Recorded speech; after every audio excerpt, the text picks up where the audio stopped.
Hello everyone and welcome back to UGC NET mentor guys. UGC NET exam का notification out हो चुका है और 21 जून से आपके एग्जाम है। आज 19 अप्रैल है जब मैं इस वीडियो को क्रिएट कर रहा हूँ। इट मींस अप्रोक्स आपके पास 60 डेज का टाइम बचा हुआ है। तो आज की इस वीडियो में हम बात करेंगे पेपर 1 प्लस पेपर 2 दोनों के बारे में बात करेंगे। एक ऐसा मास्टर प्लान मैं आपको समझाने वाला हूँ, यहाँ पर एक्सप्लेन करने वाला हूँ, जो कि आपकी हेल्प करेगा नेट जेआरएफ एग्जाम क्रैक करने में। सो मेक श्योर आप इस वीडियो को एंड तक देखिए, बिकॉज इन चीजों को मैं अपने एक्सपीरियंस के बेस पे एक्सप्लेन करने वाला हूँ। मैंने भी इस एग्जाम को अपने फर्स्ट अटेम्प्ट में क्रैक किया था और इनफैक्ट मैंने इस एग्जाम को मल्टीपल टाइम क्रैक किया हुआ है।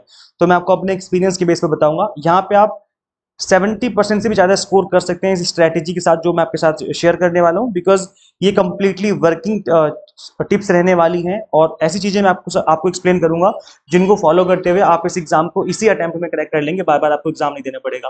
गाइस, इससे पहले मैं आगे बढ़ूं, मैं बता दूं कि मैं इस चैनल पे आपको रेगुलर अपडेट देता रहता हूं, असिस्टेंट प्रोफेसर वैकेंसी से रिलेटेड, पीएचडी एडमिशन फॉर्म से related, plus fellowship regarding update. So make sure आप इस चैनल को सब्सक्राइब कर लें ताकि आपको अपकमिंग वीडियोस के सभी नोटिफिकेशन मिलते रहें। दिस इज अबाउट मी, जैसे कि आप सभी को पता होगा। एंड गाइस देखो, अभी अगर आपने फॉर्म फिलिंग नहीं करी है तो फॉर्म फिलिंग करने से पहले इस वीडियो को जरूर देखें, बिकॉज काफी सारे स्टूडेंट्स मिस्टेक कर देते हैं जिसकी वजह से बाद में प्रॉब्लम होती है। सर्टिफिकेट वाले दिन प्रॉब्लम होती है, फिर एग्जाम डे वाले दिन प्रॉब्लम हो जाती है। So guys, step by step मैंने कंप्लीट फॉर्म फिलिंग बता रखी है। सो मेक श्योर आप इस वीडियो को जरूर देखें। अभी तक आपने फॉर्म फिल नहीं किया है, डेली शाम को 8 बजे मैं अपने इसी चैनल पे प्रैक्टिस भी करवा रहा हूँ आपको यूजीसी नेट पेपर 1 की इंपॉर्टेंट टॉपिक की, पीवाईक्यूज की और मैथ्स एंड डीआई की। तो गाइस मेक श्योर आप डेली शाम को 8 बजे इस चैनल पे आकर के इन सभी लेक्चर्स को फॉलो करिए, आपकी प्रिपरेशन काफी अच्छी से हो जाएगी। गाइस देखिए, इससे पहले मैं आपको स्ट्रेटजी समझाऊं, कंप्लीट चीजें समझाऊं, मास्टर प्लान समझाऊं, कुछ प्री रिक्वायर्ड थिंग्स है जो कि आपको यहाँ पर चाहिए होंगी, 100% नीड होगी। देखो गाइस, 70% लाना कोई बच्चों का खेल नहीं है, ये हर किसी के बस की बात नहीं है। अगर आपको इस भीड़ से अलग होना है, नेट जेआरएफ क्रैक करना है, तो या तो अपनी प्रिपरेशन पैशन के साथ करो या तो छोड़ दो, मत करो, आपकी बस की बात नहीं है। और अगर करना ही है तो अपना 100% दे दो। ऐसा नहीं कि चलो ठीक है कर लूंगा, पढ़ लूंगा, हो जाएगा, देख लूंगा। अगर ऐसा है तो छोड़ दो, इस वीडियो को मत देखो। फिर तो आप अपना भी टाइम वेस्ट कर रहे हो, मेरा भी टाइम वेस्ट कर रहे हो। ये वीडियो सिर्फ उनके लिए जो 100% मेहनत करना जानते हैं, 100% अपना देना जानते हैं और इसी एग्जाम में क्रैक करना चाहते हैं इस एग्जाम को। तो वैसे देखो, 3 चीजें जो कि मैं आपसे मांगूंगा, उसके बाद मैं आपको मास्टर प्लान बताऊंगा कि क्या करना है और क्या नहीं करना है। सबसे पहली चीज जो कि मैं आपसे मांगूंगा, दैट इज आपके एक दिन के 24 घंटे के सिर्फ और सिर्फ 6 घंटे। अगर आप 6 घंटे दे सकते हो तो आप मान के चलना कि आपका एग्जाम क्रैक हो जाएगा। मिनिमम बता रहा हूं मैं 6 घंटे, इससे ज्यादा दोगे तो अच्छी बात है। कुछ स्टूडेंट्स 8 घंटे पढ़ सकते हैं, कुछ 10 घंटे पढ़ सकते हैं, बहुत अच्छी बात है। मिनिमम बता रहा हूं मैं, इतना टाइम तो देना ही पड़ेगा, बिकॉज सिर्फ और सिर्फ 60 डेज बचे हुए हैं। और पेपर 1 पेपर 2 दोनों का सिलेबस मिला के देखोगे तो एकदम समुद्र है सिलेबस, एकदम समुद्र जैसा लगता है देखने में, मतलब बहुत बड़ा ओशियन है पूरा। तो यहाँ पर 6 आवर्स पर डे ये मिनिमम रिक्वायरमेंट ये आपको देना ही पड़ेगा। इससे ज्यादा दे दोगे तो बहुत अच्छा है, 7 घंटे 8 घंटे 10 घंटे जितना दे दो। और सिर्फ 2 महीने की बात है, मैं हमेशा के लिए नहीं बोल रहा हूँ जिंदगी भर आप 6 घंटे दो, नहीं, सिर्फ 2 महीने करना है ऐसा। सेकंड चीज है डिसिप्लिन। जब मैं डिसिप्लिन की बात कर रहा हूँ तो इसका मतलब है कि जो मोबाइल फोन की एडिक्शन है उसको छोड़ना है, आईपीएल छोड़ना है। कई लोग एकदम दीवाने होते हैं आईपीएल के, छोड़ दो भाई 2 महीने के लिए। आपकी लाइफ से बड़ा आप आईपीएल नहीं है, आपकी जिंदगी से बड़ा कोई भी गेम आपकी लाइफ से बड़ा नहीं हो सकता। अभी मेहनत कर लोगे, लाइफ टाइम सक्सेसफुल रहोगे, खुश रहोगे। अभी मेहनत नहीं करोगे, लाइफ टाइम रोने वाले हो। मैं सच बता रहा हूँ, ये कड़वी सच्चाई है। मोबाइल फोन का एडिक्शन छोड़ो, आईपीएल छोड़ो। इसके अलावा आप कोई अगर वेब सीरीज देख रहे हो या कहीं घूमने का प्लान कर रहे हो कि घूमने जाना है, ट्रिप मारनी है, छोड़ो, सब बकवास है। 2 महीने दिन रात लग के पढ़ाई करनी है, एक एक मिनट कीमती है। जब मैं 1 मिनट बोल रहा हूँ, इसका मतलब है जब आप इस वीडियो को देख रहे हो ना, ये भी आपका मिनट बहुत कीमती है। तो इस वीडियो को देखने के जस्ट बाद पढ़ाई स्टार्ट करनी है आपको। तो यहाँ पर एक एक मिनट कीमती है आपका। इस तरीके से इस डिसिप्लिन वे में रह करके आपको नेक्स्ट 2 मंथ स्टडी करनी है। एक एक मिनट सोच के देखना, एक सिंगल मिनट आपका वेस्ट नहीं होना चाहिए। समझ रहे हो मैं क्या बोल रहा हूँ? यार 1 मिनट की बात कर रहा हूँ मैं ये नहीं कह रहा कि आप 1-2 घंटे आईपीएल देख लो बैठ के। 2 घंटे तो बहुत ज्यादा हो गया, वहां पर तो 120 मिनट हो गया। नहीं, एक सिंगल मिनट वेस्ट नहीं करना आपको ये अपकमिंग 2 मंथ में। तो मान के चलना कि 70% से ज्यादा स्कोर कर जाऊंगा मैं। इसके बाद थर्ड चीज है सैक्रिफाइस। गाइस देखो, जहां पर सैक्रिफाइस होता है उसके जस्ट अपोजिट रिवॉर्ड होता है। इस चीज को लिख लो कहीं पर साइड में, जो मैं बोल रहा हूँ। सेक्रीफाइस के जस्ट अगेंस्ट जो होता है, जो अपोजिट डायरेक्शन में होता है, वो रिवॉर्ड होता है। अगर आप सेक्रीफाइस करोगे आपको रिवॉर्ड मिलेगा, सेक्रीफाइस नहीं करोगे आपको रिवॉर्ड नहीं मिलने वाला। और इस केस में सेक्रीफाइस क्या और रिवॉर्ड क्या है? सेक्रीफाइस है कि आप अपना एंटरटेनमेंट बंद कर रहे हो, मतलब मोबाइल फोन बंद कर रहे हो, आईपीएल देखना बंद कर रहे हो, या किसी भी अदर तरीके का सेक्रीफाइस, जैसे जो भी लाइफ लाइफ इंजॉय कर सकते हो, दोस्तों की शादी में जा सकते हो, दोस्तों के साथ हैंग आउट कर सकते हो, फैमिली को टाइम दे सकते हो, सब कुछ सेक्रीफाइस करना है आपको। और इसके अपोजिट में रिवॉर्ड क्या मिलेगा? इसके अपोजिट में आपको रिवॉर्ड मिलेगा नेट जेआरएफ। जो कि आपको एलिजिबल बनाता है असिस्टेंट प्रोफेसर बनने के लिए। तो ये 3 चीजें रिक्वायर्ड है। अगर आप ये 3 चीजें दे सकते हो तो अब इस वीडियो को आगे देखो, अदरवाइज ये 3 चीजें अगर आप नहीं दे सकते छोड़ दो वीडियो, ये देखना बंद कर दो। मैं आपको सजेस्ट कर रहा हूँ ये देखना बंद कर दो अगर ये 3 चीजें नहीं दे सकते। चलो अब हम बात करते हैं स्मार्ट प्लान की, जो आपको फॉलो करना है, जो स्ट्रेटेजी आपको फॉलो करनी है। सबसे पहला काम, क्योंकि 60 डेज बचे हुए हैं, आपको पता है कि मैं कंप्लीट सिलेबस एक एक टॉपिक करके खुद से अगर आप पढ़ना चाहो, सेल्फ स्टडी करना चाहो तो नहीं कर सकते। मैं खुद बोल रहा हूँ नहीं कर सकते, क्योंकि पेपर 1 पेपर 2 इतना ज्यादा लेंथी सिलेबस है कि 60 डेज भी कम पड़ जाएंगे। तो इसलिए अगर खुद से पढ़ना चाहो तो कम पड़ जाएंगे, लेकिन अगर आपने कहीं कोर्स इनरोल कर रखा है, अगर आप किसी से पढ़ रहे हो तो उस केस में वो आपको करवा देगा। क्यों? क्योंकि उसको पता है कि कहाँ से कितना पढ़ाना है, क्या कराना है, तो उस केस में चीजें कवर हो जाएंगी। लेकिन सेल्फ स्टडी अब इस 2 महीने में मुश्किल है, 2 महीने में मुश्किल है, नहीं हो पाएगा, कंप्लीट चीजें कवर नहीं हो पाएंगी। तो क्या करना है, हमें स्मार्ट स्ट्रेटेजी फॉलो करनी है इस बचे हुए टाइम में, ताकि हमारा एग्जाम क्रैक हो जाए। बस हमें एग्जाम क्रैक करना है, दैट्स इट। तो हमें एनालाइज करना है। सबसे पहला काम है कि आपको पीवाईक्यूज एनालाइज करने, पेपर 1 के पेपर 2 के दोनों के। अब मैं जब बात कर रहा हूँ एनालाइज करने का, इसका मतलब ये नहीं कि रट्टा मारने बैठ जाओ, एक एक क्वेश्चन करने बैठ जाओ कि इसका आंसर क्या है, क्या करना है, कैसे करना है, समझने बैठ जाओ, नहीं, बहुत टाइम लगेगा, आपके 2 महीने इसी में निकल जाएंगे। पेपर 1 का और पेपर 2 का, पेपर 1 का मॉर्निंग में और पेपर 2 का इवनिंग में, इस तरीके से आप दोनों पेपर, पेपर 1 के कम से कम 2 पेपर और पेपर 2 के भी कम से कम 2 पेपर, 2 पेपर सवेरे 2 पेपर शाम को, ये अगले 3-4 दिन में आपको ये काम करना है।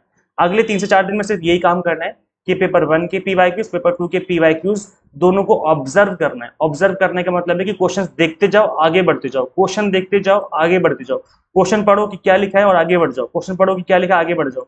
जब आप ये कर लोगे ना अगले 3-4 दिन, तब आपको आइडिया लग जाएगा कि कहाँ से और किस तरह के क्वेश्चन बन रहे हैं एग्जाम में। उसके बाद अब हम पढ़ने बैठेंगे।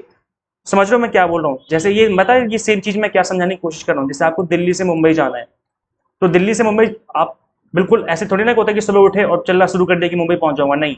आप पहले रास्ता देखते हो कि एरोप्लेन से जाना है, ट्रेन से जाना है, ऑटो पकड़ना है, कैब करनी है, कैसे जाना है, ये सुनो। पहले आप रास्ता देखते हो नहीं देखते, पहले प्लान करते हो नहीं करते, उसके बाद ही तो दिल्ली से मुंबई के लिए निकलोगे ना। या सुबह उठोगे अचानक से आंख मलते हुए मुंबई के लिए निकल जाओगे, तो ऐसा तो नहीं होने वाला। तो करना क्या है, पहले रास्ता निकालना है, और रास्ता ये निकलेगा, ये रास्ता बता रहा हूँ कि रास्ता इस तरीके से आप निकालो। देखो कि किस तरह के क्वेश्चन बन रहे हैं, डीआई देखो, मैथ के क्वेश्चन देखो, है ना, रीजनिंग के क्वेश्चन देखो, किस तरह के क्वेश्चन पूछे जा रहे हैं, ऐसी पेपर 2 के क्वेश्चन देखो किस तरह के क्वेश्चन बन रहे हैं। तो उसके बाद फिर पढ़ने बैठना है। तो अगले 3-4 दिन, आज 19 अप्रैल है, तो अगले 24 तारीख, 24 अप्रैल या 25 अप्रैल तक आपको ये काम करना है। अगले 3-4 दिन 5 दिन तक लग जाएंगे, कोई बात नहीं, आप ये काम करो बैठ करके। उसके बाद आपको पढ़ने बैठना है। अच्छा, जब मैं बात कर रहा हूँ पीवाईक्यूज की, तो सर फिर अपना रोने बैठ जाते हो, अरे सर पीवाईक्यूज नहीं है मेरे पास, सर कोई मुझे पीवाईक्यूज अवेलेबल करवा दो। यार हद है, आपको असिस्टेंट प्रोफेसर बनना है, आप एक चपरासी बनने नहीं जा रहे हो। सोचो इस बात को गहराई से। तो यार तुम 500-1000 रुपए खर्च नहीं कर सकते, पीवाईक्यूज को बुक खरीदो ना मार्केट से, क्या दिक्कत है भाई? 1000-500 रुपए लगाओ अपनी पढ़ाई में। एजुकेशन में किया हुआ जो खर्चा है वो इन्वेस्टमेंट होता है, वो आपको सूद समेत लौटेगा वापसी में। बस बिलीव करो अपने आप में, साल 2 साल में वो पैसा पूरा लौटेगा। आज 500 रुपए लगाओगे, कल वो 50 लाख रुपए बन के लौटेंगे आपकी लाइफ में। तो लगाओ ना यार, मतलब पता है हद कर रखी है आप लोगों ने। मैं जब भी जिस स्टूडेंट से बात करता हूँ, सर पीवाईक्यूज अवेलेबल करवा दो। तो चलो मैंने पीडीएफ भी आपको अवेलेबल करवा दी है पेपर 1 की, तो खैर पीडीएफ मैंने आपको अपनी ऐप में फ्री में अवेलेबल करवा रखी है। लेकिन मैं आपको सजेस्ट करूंगा पेपर 1 की, पेपर 2 की, दोनों की आपको पीवाईक्यूज की बुक परचेज कर लेनी है मार्केट से, जिसमें एक्सप्लेनेशन गिवन हो, किसी भी ऑथर की हो सकती है। परचेस करो मार्केट से, खर्च करो, 1000-500 रुपए लगा दो, आंख बंद करके मत सोचो इतना। और उसके बाद आपको पेपर ऑब्जर्व करने 4-5 साल के, ये पहला काम जो आपको करना है अगले 3-4 दिन में। उसके बाद हम बात करेंगे पॉइंट नंबर 2 की, दैट इज सिलेबस। सिलेबस बहुत बड़ा है पेपर 1 पेपर 2 का। कंप्लीट सिलेबस को कवर करने में फोकस नहीं करना है। अगर आप सेल्फ स्टडी कर रहे हो तो, अगर आप मुझसे पढ़ने का प्लान करो जो मैंने क्रैश कोर्स स्टार्ट किया, तो उस केस में मैं आपको गारंटी देता हूँ कि कंप्लीट कंटेंट में आपको 100% कंटेंट कवर करवा दूंगा, गारंटी है, एक सिंगल टॉपिक छूटेगा नहीं। तो क्रैश कोर्स के बाद हम बात भी करेंगे। पहले हम बात कर लेते हैं कि अगर आप सेल्फ स्टडी करो तो भी कर सकते हो इस एग्जाम को करेक्ट, तो कैसे कर सकते हैं, और हम क्रैश कोर्स की बात भी करेंगे। तो ऐसे यहाँ पर देखो सिलेबस काफी वास्ट है, काफी बड़ा है। तो ऐसे में करना क्या है, जो आपने पेपर 1 पेपर 2 अभी आपने पीवाईक्यूज ऑब्जर्व किए थे पिछले वाले स्टेप में, उन टॉपिक्स को ना नोट डाउन करते जाओ। जब आप पेपर ऑब्जर्व कर रहे होगे, आप ब्लैंक पेजेस लेके बैठो, 8-10 ब्लैंक पेजेस ले लो और उसमें नोट डाउन करते जाओ कि क्या किस तरीके से पूछा जा रहा है। उन टॉपिक को लिखते जाओ जिस टॉपिक पे बार बार क्वेश्चन बन रहे हैं। और अब जो आपका सेकंड काम करना है, दैट इज आप सिलेबस को उठाओ, यानी जो भी आपके पास कंटेंट है पढ़ने का, बुक्स है या कोर्सेज है, कुछ भी आपके पास XYZ, चाहे आपके ग्रेजुएशन पोस्ट ग्रेजुएशन की बुक्स ही क्यों ना हो, आप उन बुक्स को उठाओ और अब आप अपना टारगेट सेट करो और उसको अचीव करो। मतलब जो भी आपने टॉपिक लिखे हैं उनको कवर करो, या आप अपने अकॉर्डिंग देख लो कि कहां से कवर करना है। आपने मार्केट से कोई बुक ले रखी है, आपने मेरा कोर्स है, किसी और का कोर्स इनरोल कर रखा है, आपने कहीं से भी कोई से भी कंटेंट हो सकता है, उसको टारगेट बना करके उसको अचीव करने की कोशिश करो। ये आपको दूसरा काम करना है, उन टॉपिक्स को पढ़ना है अच्छे से, जो टॉपिक आपने अभी ऑब्जर्व किए थे, एनालाइज किए थे पीवाईक्यूज के टाइम पर, उन टॉपिक को जो आपने लिखा हुआ है कॉपी में, उनको आप कवर करना है। ये दूसरा काम करना है। तीसरा काम ये कि जब आप पढ़ रहे होगे उन टॉपिक्स को, तब शॉर्ट नोट्स बना लो, फैक्ट बेस्ड जो चीजें उनको लिख लो, क्योंकि लिखने से ना दो दो चीजें होती हैं। जब आप लिखते हो तो एक तो चीजें याद हो जाती हैं, लिखते लिखते याद हो जाती है। कई बार आप जब लिख लेते हो तो आपके माइंड का आपके हैंड के साथ कनेक्शन होता है, तो चीजें लिखी हुई में याद हो जाती हैं, याद रह जाती हैं, आपके माइंड में रह जाती हैं, आपके सबकॉन्शियस माइंड में रह जाती हैं। तो इस वजह से लिखना जरूरी है। लेकिन याद रखें कि फुल लेंथ मॉक टेस्ट, आप फुल लेंथ नोट्स नहीं बनाने हैं, ओनली शॉर्ट नोट्स बनाने, केवल फैक्ट वाली चीजें लिखनी है, बाकी सब कुछ छोड़ देना है। इसके अलावा आप नोट्स बना सकते हो पीवाईक्यूज के थ्रू, जो आपने पढ़े थे, ऑब्जर्व किए थे, उनका यूज करते हुए बना सकते हो। अगर क्रैश कोर्स ले रखा है तो क्लासेस को देख करके बना सकते हो, अगर आपने बुक्स परचेस करेगी तो उसका यूज करके बना सकते हो। जहां से भी आप टॉपिक कवर कर रहे हो, वहीं से आप उनकी हेल्प से आप इजिली शॉर्ट नोट्स क्रिएट कर सकते हो, जो कि आपके एंड मोमेंट पे हेल्प करेंगे रिवीजन करने में। जब इतना कुछ कर लोगे तब आप आएगा रिवीजन का टाइम, और रिवीजन एग्जाम से कम 15 दिन पहले आपको करना है। मतलब इतना टाइम छोड़ देना, जैसे 21 जून से एग्जाम स्टार्ट है, तो आप ये मान के चलो कि 5 जून से पहले पहले आप सब कुछ फिनिश कर लो। 5 जून के बाद अब सिर्फ आपको रिवीजन करनी है, अब आपको कुछ और नहीं करना है। इतना टाइम आपको देना है रिवीजन में, मिनिमम 15 दिन आपको रिवीजन में देने ही देने हैं। तो अब रिवीजन में क्या करना है, आपको थ्योरी प्लस पीवाईक्यूज दोनों की रिवीजन करनी है। जो भी आपने किया है, जो भी आपने शॉर्ट नोट्स बनाए, उनका यूज करते हुए आप थ्योरी और पीवाईक्यूज दोनों की रिवीजन करनी है। एग्जाम टारगेटेड आपकी रिवीजन अब होने वाली है। अगर आपके पास टाइम बचता है तो मॉक टेस्ट लगाइए। मॉक टेस्ट लगाना अच्छी बात है, इससे आपका टाइम मैनेजमेंट आप सीखेंगे, स्क्रॉल करना है कैसे करना है स्क्रीन को, ये आप सीख पाएंगे। तो मॉक टेस्ट लगाइए, अच्छी बात है। मैं आपको सजेस्ट करूंगा, अगर टाइम बचे तो आप मॉक टेस्ट जरूर लगाएं, क्योंकि 60 डेज का टाइम है। पहले आप फोकस करिए पीवाईक्यूज को एनालाइज करने पर, उसके बाद फोकस करना है आपके थ्योरी के जो कंसेप्ट है, जो आपने पीवाईक्यूज में एनालाइज किए, उन टॉपिक्स को कवर करने पर। तीसरा काम करना है रिवीजन करने पर, और चौथा काम करना है आपको मॉक टेस्ट लगाने पर। ये 4 काम करना है। जब आप इतना कर लेंगे तो आप बिलीव करना गाइस कि आपका जो एग्जाम है वो इसी अटेम्प्ट में क्रैक होने वाला है। एक बोनस टिप मैं आपको दे देता हूँ लास्ट में, कि अब आपको फोकस करना है एग्जाम टारगेटेड कंटेंट पे। देखो कंटेंट दुनिया भर का पड़ा हुआ है मार्केट में, और इनफैक्ट जो बुक्स हैं आपकी उसमें भी दुनिया भर का कंटेंट है, लेकिन फोकस करना है आपको उसी चीज पे जो कि रिक्वायर्ड है। अगर आप ये चीजें पढ़ रहे हो तो एग्जाम क्रैक नहीं होने वाला, लेकिन अगर आप ये चीजें पढ़ रहे हो जो बीच में है, जो एकदम खोया मक्खन मलाई है, तो एग्जाम क्रैक हो जाएगा। तो कहने का मतलब है कि एग्जाम टारगेटेड कंटेंट पर फोकस करिए, इधर उधर की चीजें पर फोकस नहीं करना है। मैंने देखा एक टॉपिक को आपको काफी सारे यूट्यूबर्स जो हैं या जो अदर टीचर्स हैं, मैंने देखा कि 1-1 घंटे 2-2 घंटे 3-3 घंटे पढ़ाते रहते हैं एक ही टॉपिक को। भाई थीसिस थोड़ी ना लिखनी है, पीएचडी थोड़ी ना कर रहे हो, एग्जाम क्रैक करना है यार। एग्जाम के पॉइंट ऑफ व्यू से पढ़ाओ ना बच्चे को, थीसिस मत लिखाओ बच्चे को। कहने का मतलब है कि इस बचे हुए टाइम में 60 डेज में एक टॉपिक को अगर आप पढ़ने बैठ रहे हो तो 30 से 40 मिनट दो, इससे ज्यादा टाइम मत देना एक टॉपिक को, नहीं तो एग्जाम में आपकी जो प्रिपरेशन है वो अधूरी रह जाएगी। क्योंकि 60 डेज का टाइम है, मैं टाइम की बात कर रहा हूँ, टाइम कंस्टेंट हमारे पास 60 डेज का टाइम है। अगर आप 6 महीने का टाइम लेके चल लो फिर तो आप थीसिस लिख लो, कोई दिक्कत नहीं है। एक एक टॉपिक को आप 2-2 घंटे पढ़ लो, कोई दिक्कत नहीं है।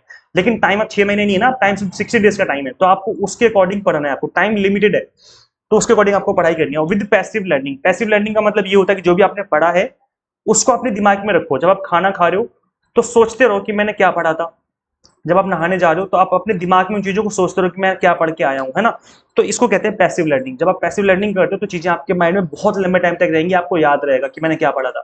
तो पैसिव लर्निंग करिए। जब आप मार्केट जा रहे हो, कहीं दोस्तों के साथ जा रहे हो, या नहा रहे हो, खा रहे हो, या साफ सफाई कर रहे हो, घर का काम कर रहे हो, कुछ भी कर रहे हो, आपके दिमाग में चलना चाहिए कि मैंने क्या स्टडी किया था। उन टॉपिक्स को, उन पॉइंट्स को अपने माइंड में रिवाइज करते रहो।